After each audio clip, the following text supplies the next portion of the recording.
Hello guys, in this video I'm going to show you how to turn on restricted mode on YouTube.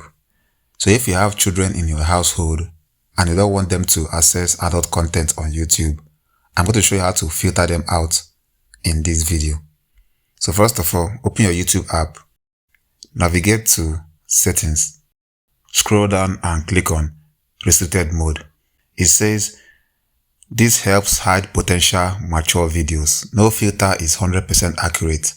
This settings only applies to this app on this device, so turn it on.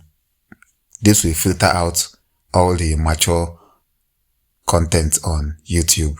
You can take it a step further by enabling Parental. So when your children want to watch YouTube video, even when signed out, they have to input the code. So you can have this code as a secret.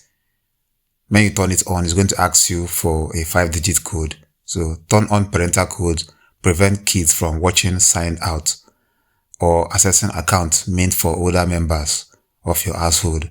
An adult account is required to sign in to manage parent code. So you can take it a step further by enabling this. Anyway, that's how you enable restricted mode on YouTube TV. That's all for this video. See you guys in the next one.